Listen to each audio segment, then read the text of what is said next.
This is Qtv News. I am Marietu Sidibe and thanks for joining us.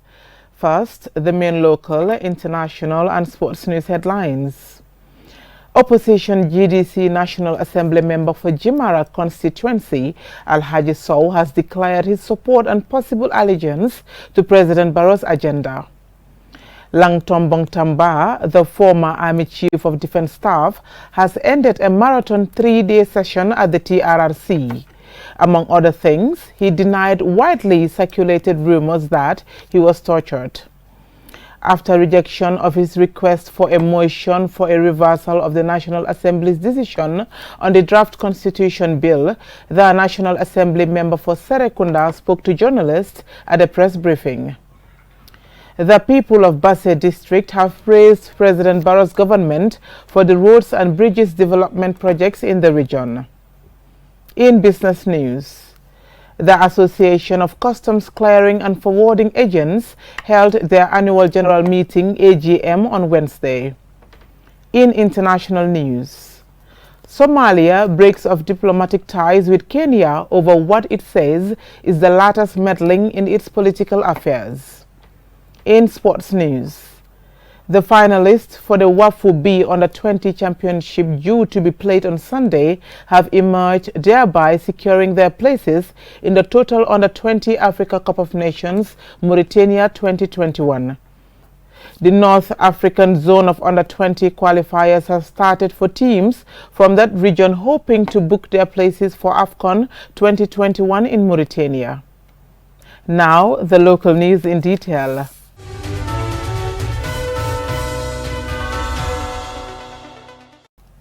In a surprise address at a meeting in Sotumasire in Jimara district, opposition GDC National Assembly member for Jimara constituency, Alhaji Sow, said the people of Jimara are ready and committed to work with anyone who is bringing developments to the Jimara, as he declared his support and possible allegiance to President's agenda and NPP. Aliu Sise reports. Honorable Alhaji Sow was elected National Assembly member for Jimara under the GDC ticket in 2017. Both President Barrow and the GDC leader Mama Kandeh hail from Jimara district. But in a surprise and keenly listened to address to the people of Jimara in a meeting in Sotumasire on Tuesday night as part of the ongoing President's dialogue with the People's Store, Honorable Alhaji Sow of GDC said the people of Jimara have proven to the country that President Barrow is from Jimara. The people of Jimara, according to Sow, are proud of producing a president. The Jimara lawmaker said the development within 4 years is historic in the annals of the country. He announced that he is going to support the president's agenda. We am matan eden go mbawi liggode weli goddo metti goddo kala mo gandiranta ko kany adara development e Jimara eden mbawi gollidde biya dum kala ko gandiranta ko doni agenda mudum si Allah jabi mi wada dum support. Honorable Alhaji Sow said the development projects under President Barrow's government are not political and discriminatory. The comments by the GDC lawmaker has left many speculating that Sow is on his way to joining the NPP. But he was quick to mention that it will be difficult to take any such decision immediately, as he needs to consult his constituents and family. He pleads for time to complete his consultation. On consultation, but goal declared or me what PGDC me NPP, it will be very difficult.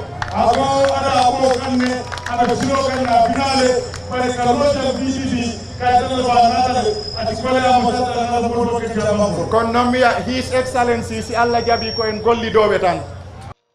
Honorable Sow applauded the Minister of Agriculture for intervening at the abundant vast rice fields in Kosemat and Sotuma, which were tilled this year and is capable of feeding the whole of Jimara.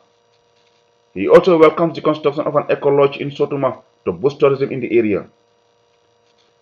Prior to 2017, Sow said only 3 villages had electricity in Jimara district, but within the 4 years of Barrow's rule, 5 additional communities are now benefiting from electricity, as he appeals for other villages to be considered. Other speakers appeal for construction of the Dembakunda and Sare Bojo roads. President Barrow says it is shameful for a Jimara MP to be an opposition to him while embracing Sow's readiness to work with him.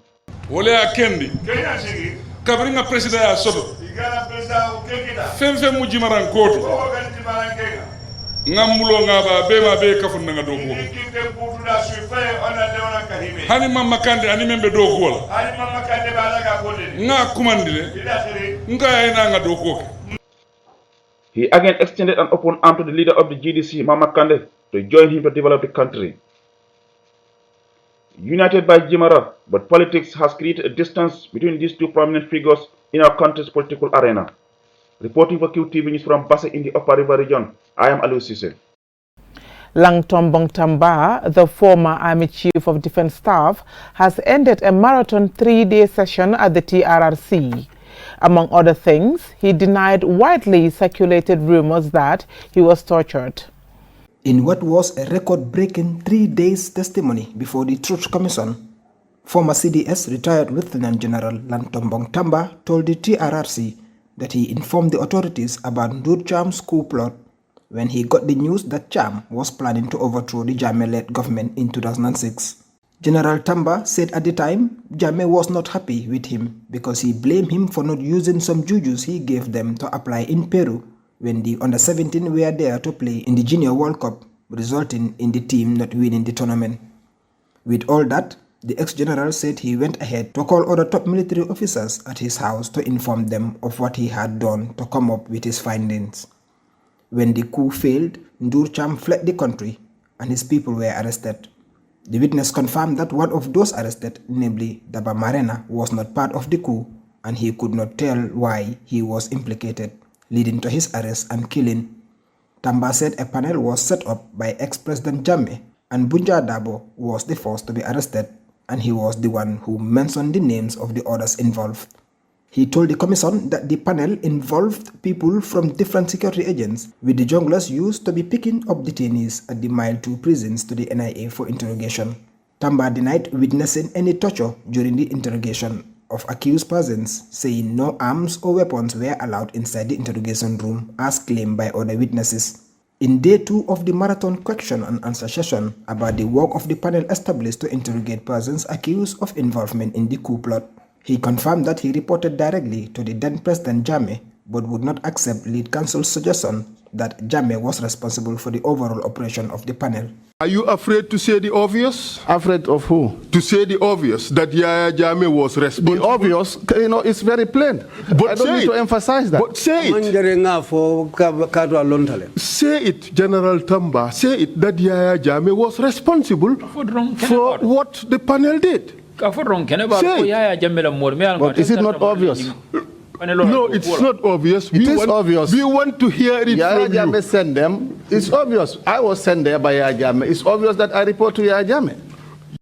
Tamba said the work of the panel was to unravel the facts about the coup plot and said the environment in which those sessions were conducted was a conducive environment, even when the lead counsel provided him with evidences of other witnesses who said otherwise.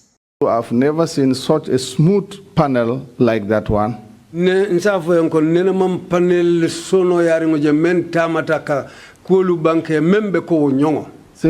anybody arrested amongst the panelists or the panel,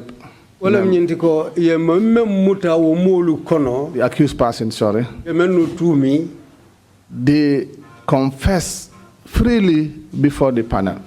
The commission went further to play video evidences of other witnesses who said they were intimidated at the panel.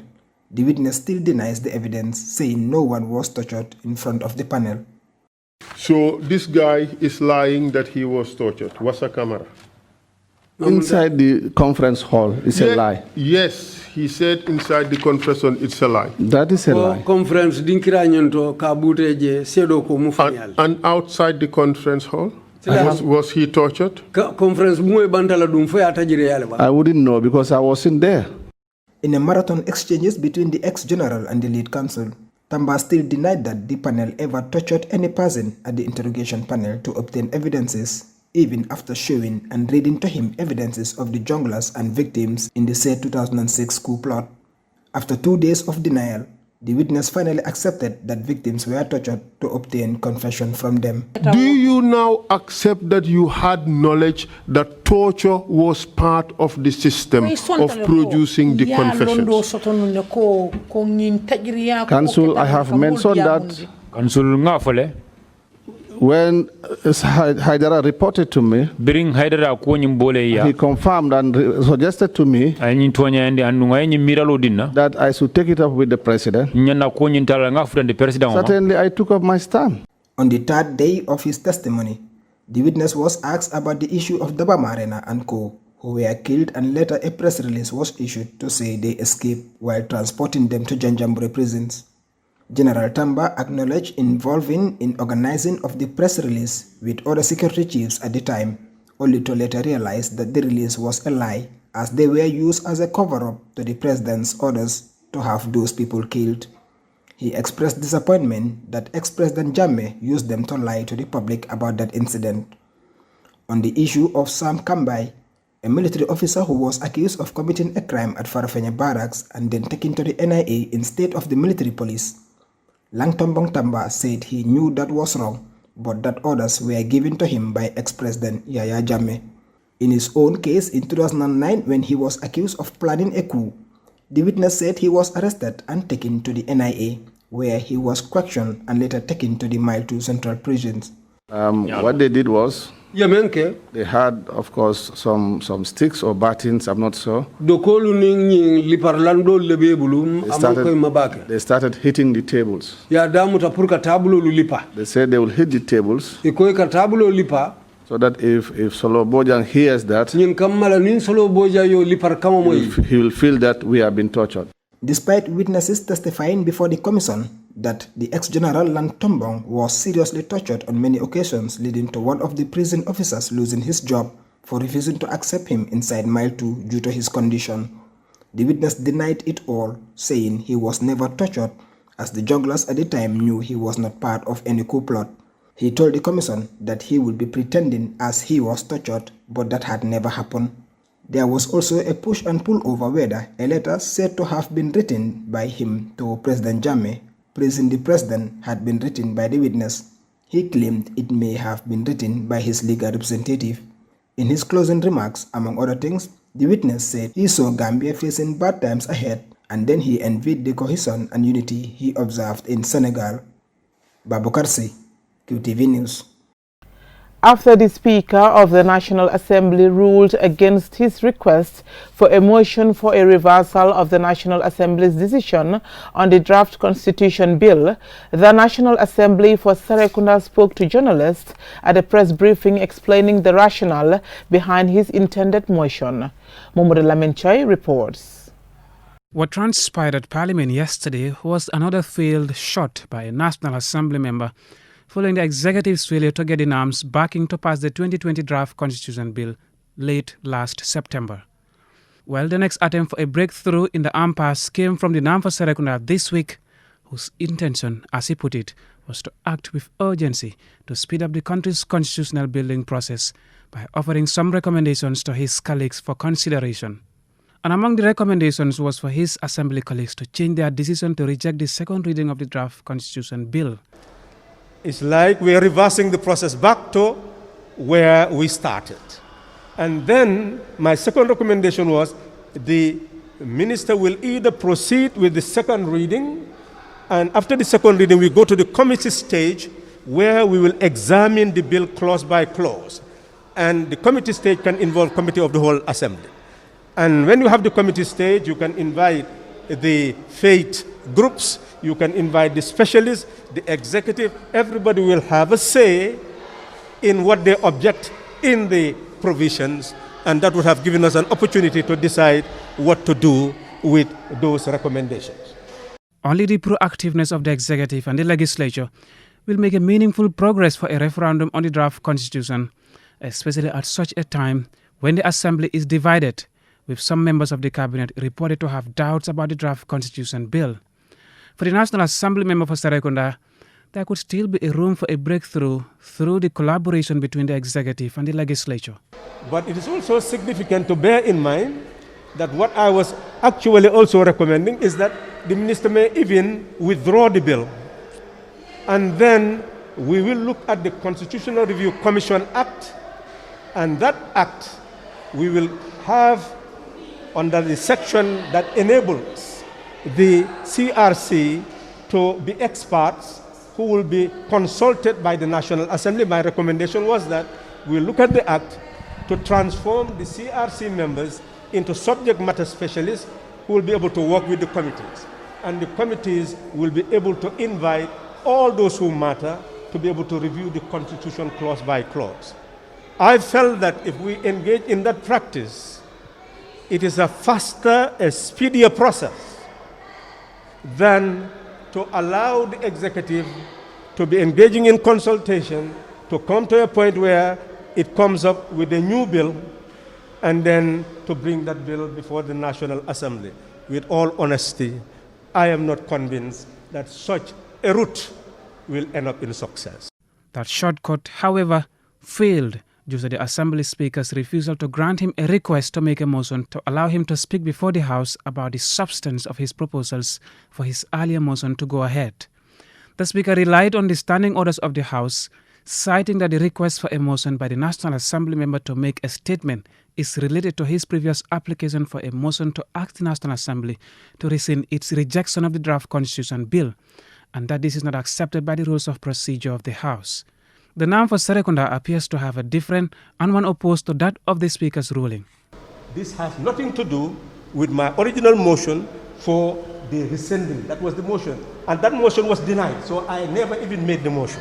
So how can you say that this statement is related to that in real essence? Because the essence here is the constitution building process. That one is rescinding the decision of the National Assembly. Thank you very much.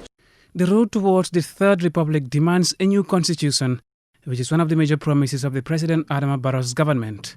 However, the journey remains a bumpy one because of a divided parliament and a cabinet that is criticized for not being fully in support of the draft constitution, which the CRC has delivered. Hopes might be rekindled after a promise from the government to initiate dialogue with stakeholders to find common ground for another chance of a new constitution. However, what still remains unclear to many is when that dialogue will begin and end, after which the executive could introduce a similar bill, which, by law, must take 3 months and 10 days to land before the National Assembly members for consideration. Mahmoud Lamin Choi, Qtv News. At a meeting in Kumbija village on Tuesday, the people of Basse district praised President Barrow's government for the roads and bridges development projects in the region. They say the projects will greatly transform the region. Alif Sise reports.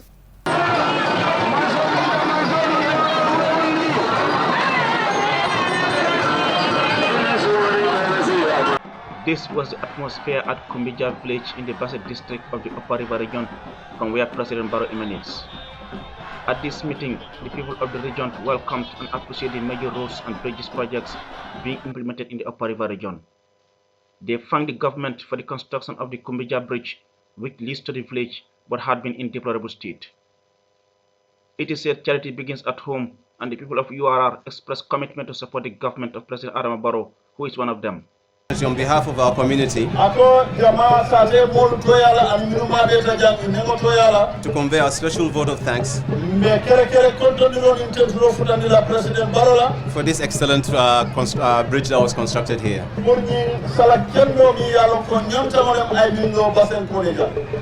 Nonetheless, there still remain unaddressed challenges in the area, such as roads connecting communities in Basse district and the lack of access to electricity for many communities. On women affairs, they asked the government to bring projects that will empower their socio-economic development. Deputizing for the National Assembly member for Basse, Mohamed Magazi, who was unavoidably absent at the meeting, Bileji Tunkara Namfa Kantora, said the government's commitment towards women and children is manifested by the creation of a special Ministry of Women and Children. URR is a no-go area for any opposition, and comes 2021, victory for President Barrow is assured, he told the people. Addressing the meeting, President Barrow said the ongoing development projects is the beginning of many that will follow. The numerous developments within the 4 years, he said, are a result of his commitment to transform the country. He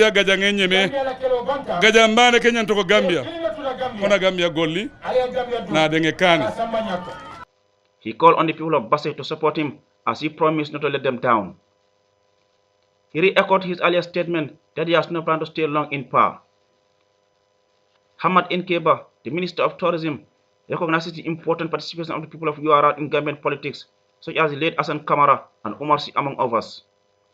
But according to Ba, the development brought by President Barrow, also a native of the region, is unprecedented. Musa Drame, local government minister, said the electricity concerns have been noted and government will come up with projects to fix the problem. Reporting for Qtv News from Basse in the Upper River region, I am Aliou Cissé. We will take a short break and we continue with local, business, international and sports news when we return.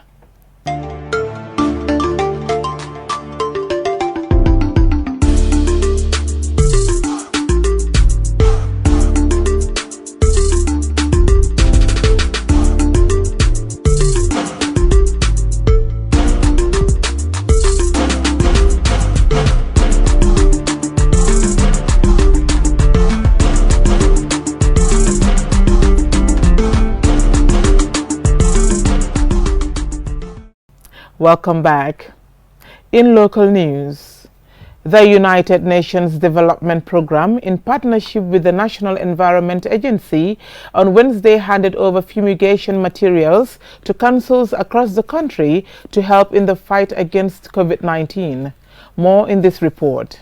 With many countries, including neighboring Senegal, now experiencing a second wave of COVID-19, the UNDP, through the NEA, is supporting councils and other public institutions with sanitary and fumigation materials to help curb any potential spike in COVID-19 cases. Handing over the items at a brief ceremony held at the NEA headquarters, Aissata Day, UNDP country representative, says as partners they recognize the challenges that public institutions face in enforcing COVID-19 guidelines within the workplace, adding that these materials will be of immense help as most of these challenges are down to insufficient sanitary materials. We need to still remain vigilant, especially at local level, and to continue to respect the directives, social distancing, mask wearing, because we are even seeing in neighboring countries higher numbers coming in the last few weeks. So to provide this equipment and all what can be helpful for the area council, which are very much frequented by the population. Modu Jonga, CEO Brikama Area Council, expressed his council's profound gratitude to UNDP and the NEA for supporting them, and went on to highlight some of the challenges they are facing in implementing COVID-19 guidelines as advised by the Ministry of Health. From the onset of the outbreak of this pandemic, these urban councils and all the councils in the country have been leading effective local actions, at their respective jurisdictions towards the control and prevention, and also mitigating the impact of the COVID-19.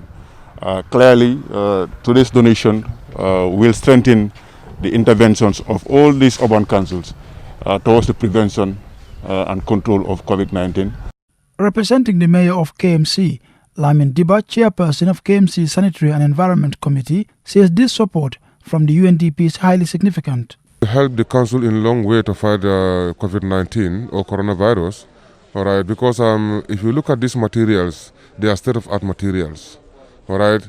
If you like the machine that when I was when I was demonstrating, I put my hand under it, the bleach comb, I wash my hand, and it read my temperature, that 36.6, and at the same time, when I remove the mask, then it tell me that no entry, wear your mask. With the rise in COVID-19 cases in Senegal, authorities are being urged to ensure all necessary preparations are made to prevent a spike in cases here in the Gambia.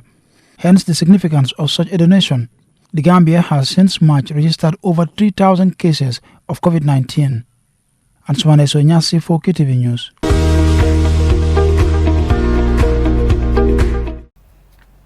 In business news, the Association of Customs Clearing and Forwarding Agents on Wednesday held their annual general meeting AGM at a local hotel in Kololi. Omar P. Jallo attended and he filed in this report. The AGM was attended by clearing and forwarding agents from across the country and officials from the Ministry of Trade and Industry, GRA, GPA, and GCCI among other stakeholders. ACCFA was formed in 2001 and became fully operational in 2003 with the aims of facilitating and complementing custom efforts to collect revenue for government as well as provide trade information and promotion, including the training of personnel required to operate such services. The organizers also revealed that the rationale behind the AGM was to give members the opportunity to meet and report on their successes, achievements and challenges, and chart the way forward. In his welcome remarks, the outgoing president of the association, Suleiman Diouf, said the AGM was part of their constitutional requirement. According to Mr. Diouf, their vision is to promote and develop ethical business standards and to make proposals for the constant improvement of the clearing and forwarding of goods prevailing at the port of Banjul and all the services connected to it in the best interest of the country's economy. The challenges, most of which have been in terms of trade facilitation issues, in terms of shipping lines, the cost of the shipping lines, the charges, their procedures. Sometimes we have issues with them. Most recent has been the deposit refund, which we are still challenging the shipping lines, which we do not get our deposit, on time. And this is money sometimes owed by the agent or the consignee, and they, follow up with their money. Also, in terms of transportation, we do have challenges. The Secretary General of ACCFA, Modusow, said the aims of the association are to create a uniform national association of clearing and forwarding agents in the Gambia, assist consignees in the unloading and loading of their cargo at the sea, airport and border posts respectively. He adds that it is part of their activity to prepare booking for goods to be shipped, prepare custom clearing forms, paying custom duties and taxes, handling charges for cargo and other shipments. And if the GPA requests for queuing system, why should the driver come in and say that they are part of it? They are outside. Port is the owner of the house. He has all right to say that this is what I want to do in my house. But as a transport union, you can go to your garage, park your cars there, then wait for our need. When you need us, then you call us, and when we need you people, we go to you people and collect the vehicles we want from you people. But they are saying no to that. They want to control our documents and control our work, which we are not going to take because all responsibilities lie on us. Today, for instance, you load a container, is going, the truck fell down. They are not going to call the driver. They will call the agent responsible. On behalf of the Commissioner General of GRA, the Commissioner for Customs, Josephine Jai, called on the association to build a close working relationship with all stakeholders for a smooth implementation of their roles. He further tasked the association to employ competent staff and proper offices with proper equipment and to make information accessible to the public while assuring them of the GR's continuing support. It's a cooperation between yourselves to be policing one another. Wherever you see a brother of yours is doing the wrong thing, advise him and see the best way possible to correct him. The representative of the managing director of GPA, Abdou Jilen, emphasized the significant roles the association played in terms of nation building while challenging them to continue the good work of moving Gambian business forward. The government of the Gambia and the Gambia Ports Authority have embarked on a fourth port project with the port master plan and 5 years business plan has identified key project components. That is the jetty extension to accommodate 3 container vessels at a time. The GCCI representative Olimatu Sadia Dean said the GCCI supported the association with the printing of ID cards for its members and the training of their members and assured them of the GCCI continuous support while calling on them to support the small and medium enterprises. We therefore encourage you to continue to play your role in supporting businesses, especially micro, small and medium enterprises who lack the relevant skills and knowledge about international markets, non-tariff barriers, the cumbersome regulations, and border procedures. The AGM was chaired by the PRO of the association, who commended everyone who made the event a success. He urged all to participate in the AGM to constructively criticize, to carve the way forward for the smooth operation of their association. Reporting for Qtv News, I am Omar P. Jallo. We'll take another short commercial break and we have some international and sports news when we return.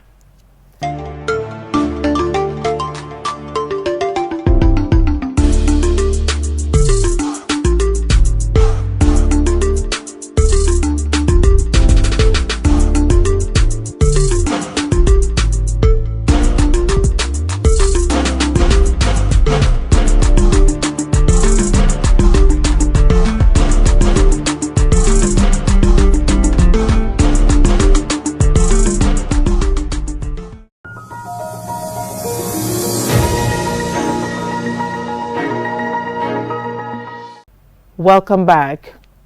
In international news, Somalia has said it will withdraw its diplomats from Kenya and has given Kenyan diplomats 7 days to leave Mogadishu, accusing it of meddling in politics as protests and gunfire erupted in the capital Mogadishu over delayed elections. Lolly M. Kamara reports.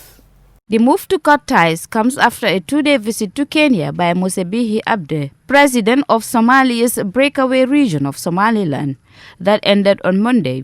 The dispute could undermine cooperation in the fight against the Islamist group Al-Shabaab in Somalia, where Kenya provides 3,600 troops to an African Union peacekeeping force. According to a Kenyan presidency statement during the visit, both leaders discussed and pledged on the waving commitment to deepen the cordial bilateral relations between Kenya and Somaliland. Last month, reports say Somalia expelled Nairobi's ambassador and recalls its own envoy after alleging interference in the electoral process in Jubaland, one of the 5 autonomous administrations in Somalia. Information Minister Usman Dube said, I quote, Somalia calls back all its diplomats from Kenya and orders Kenyan diplomats to leave Somalia within 7 days, end of quote, he told the state news agency. He also added in a statement read on Radio Mogadishu that Nairobi was interfering but did not give further details.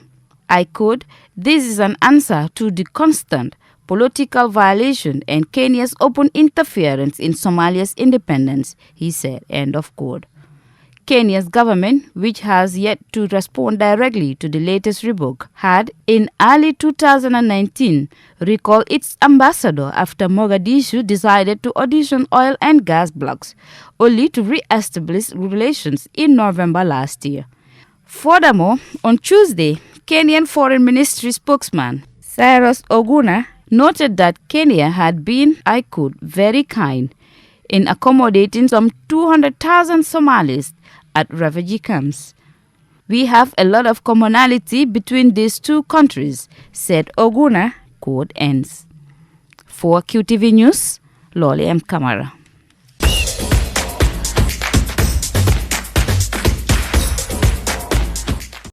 In sports news, Ghana and Burkina Faso reached the WAFU B Under-20 Championship final, thereby securing their places in the total Under-20 Africa Cup of Nations, Mauritania 2021.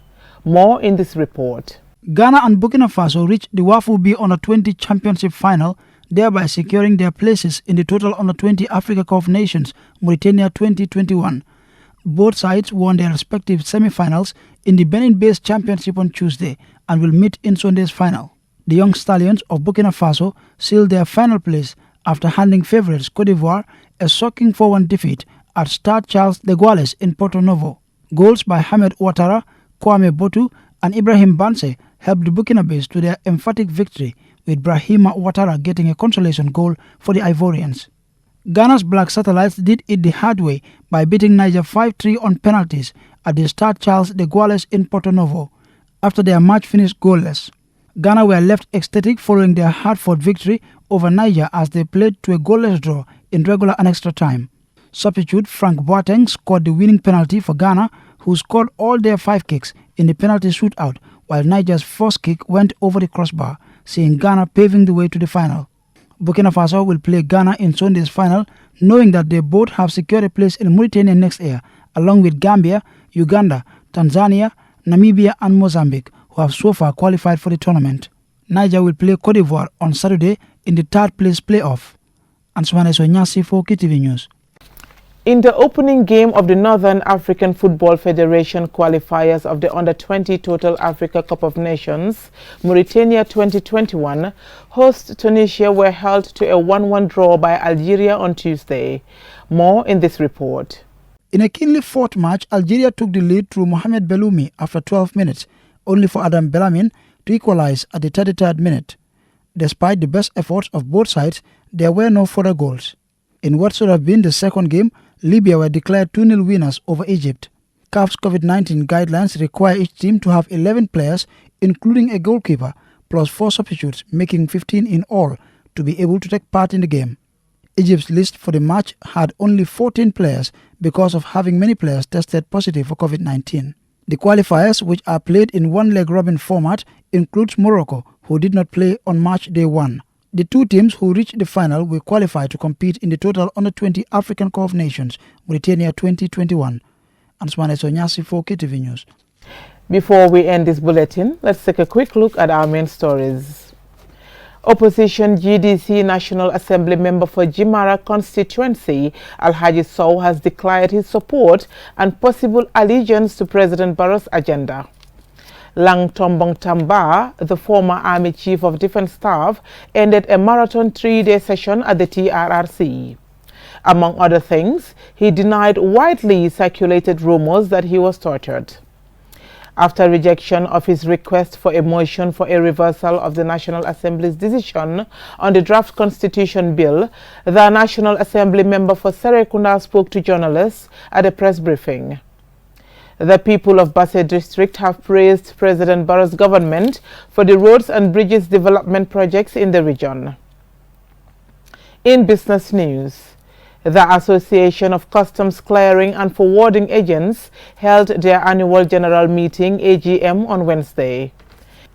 In international news, Somalia has broken off diplomatic ties with Kenya over what it says is the latter's meddling in its political affairs.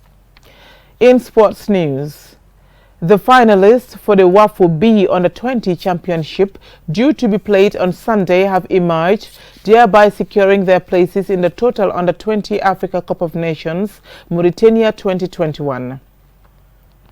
The North African zone of Under-20 qualifiers has started for teams from that region hoping to book their places for AFCON 2021 in Mauritania.